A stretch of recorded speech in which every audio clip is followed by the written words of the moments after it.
In order to do skillful Hakomi, there's so many things you have to learn. You know, you have to become the kind of person in front of whom healing is going to happen, and that's not a small project by any means.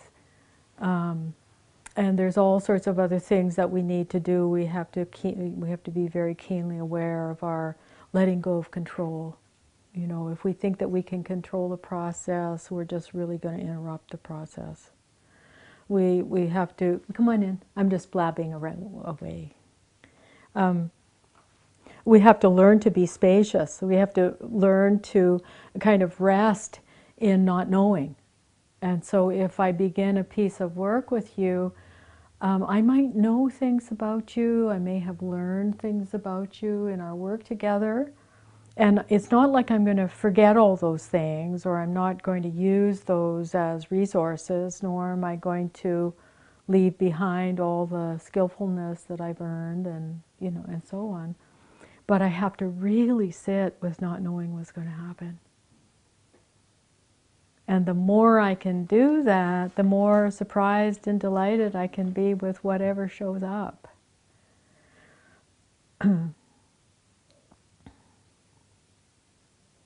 So we do all that, and then we get to the part where we actually have to do an experiment. And as Ron said, it's a necessary element, precise experiments in mindfulness. So if you can't be precise, and you can't set up mindfulness, then you're going to be doing things, and they're going to be hitting a higher level of awareness, like not higher level of awareness, but they're going to be hitting the kind of meaning-making part of the brain. And, you know, if I ask you, how are you? There's a part of you that's going to say, oh, I'm fine. Or, what's going on in your life? You know, there's a part of you that's going to respond with the facts and the, you know, and so on. And so it's only by doing experiments in mindfulness that we get the deeper information. And the science tells us that we are mainly unconscious. And that is not a bad thing, because when we get into our car and we want to drive somewhere, we do not have to relearn the steering wheel. What the heck is this? People with strokes do. People with strokes have to relearn all sorts of things. But this capacity, our tremendous capacity to learn, means that we learn how to drive, and it becomes a habit. Hopefully we have good driving habits, and that takes us along the road. It's not really our conscious mind that takes us along the road. It's our habits that take us along the road, and it's only when we have a sudden, you know, intrusion does the consciousness flip in to do something about that. Oh, there's a car merging, or you know, it's like it's the changes where we have just so much consciousness, and so we're only going to bring consciousness to those points where we have to make decisions, you know, or certain kinds of decisions. But mostly it's our habits.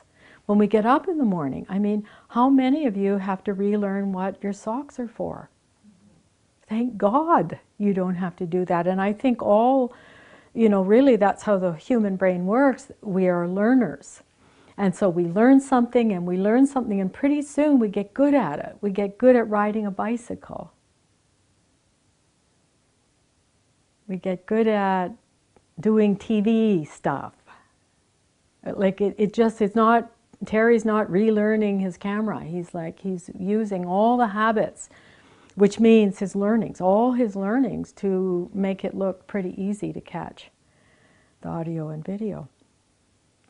If you sit and watch Roger play music, you know, it's not magic. It feels like magic sometimes, but it's like lots and lots and lots of practice, lots of listening, practicing, learning, making mistakes, and then pretty soon he's sitting there in a groove, moodling. Habits. He's using all his habits. So it's a really good thing. It's not like if I say we're 95% unconscious, it's like that's how the brain works. That's like a really good thing about us as humans.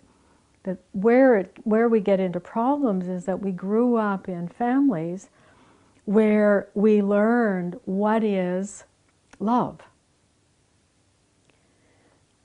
And sometimes the love was really clean, you know. It's like some of us had good mothers.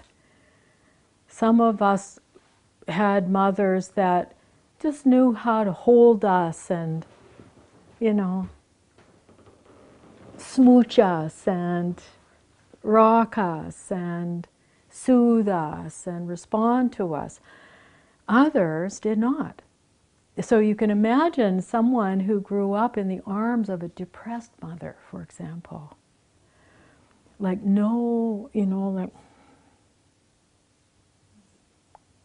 and the babies need some kind of somebody to respond to, and if there's no response, they're going to make adaptations. They will survive.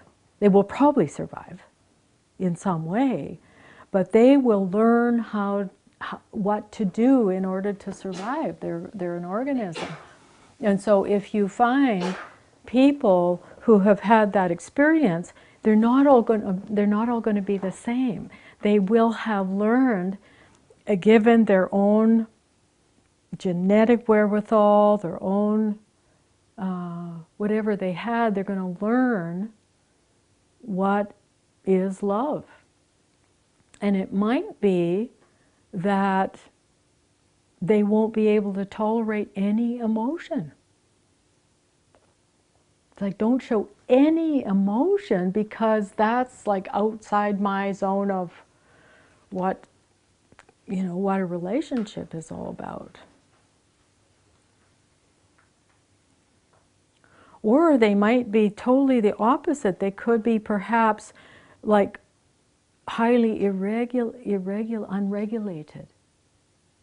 Like easily, over the tipping over the emotional edge very easily. And so Ron wanted us to look at all of those behaviors as adaptations. They were learned. We learned how to be in the world. We learned what love was. We learned what anger was. You can imagine people growing up with very strong emotion in their family. Some of them might come out of those families silent, and some of those might come out of those families fighting.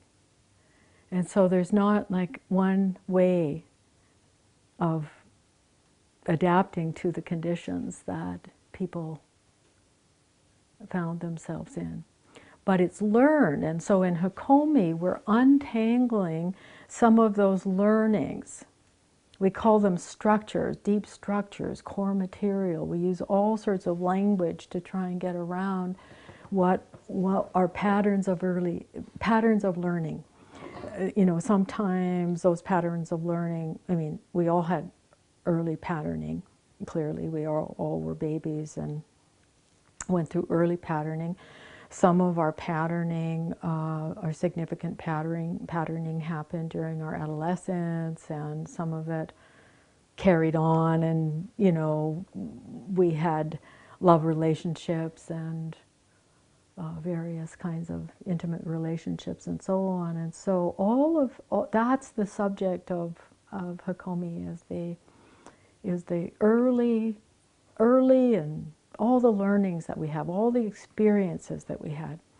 And one of the things that Ron said was, we learn through experience, and the way that we change that is through a new experience.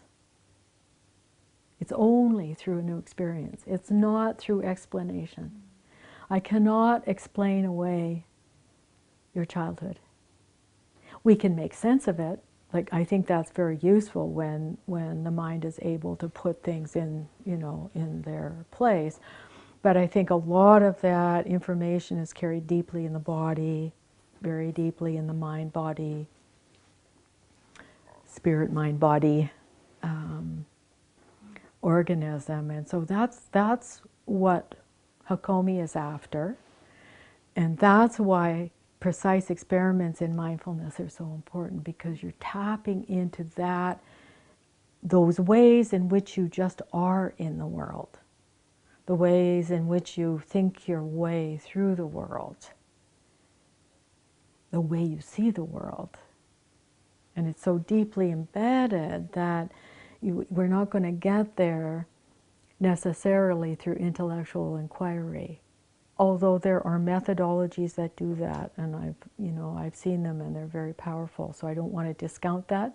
But what I do want to say is that Hakomi goes after that non-conscious material by doing precise experiments in mindfulness.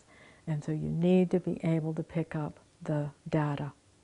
And if you can get that little cycle, if you can kind of embed that little cycle into your repertoire, you can do Hakomi. I promise you, you can do Hakomi. Because everybody in this room has a capacity for being a loving, caring person. Lots of you have lots of experience establishing really strong relationship in a therapeutic setting and so on. But the element about Hakomi is this little module. So forgive me if I go on and on about it. But if you can do it once, you can do it twice, and then you can do it over and over again.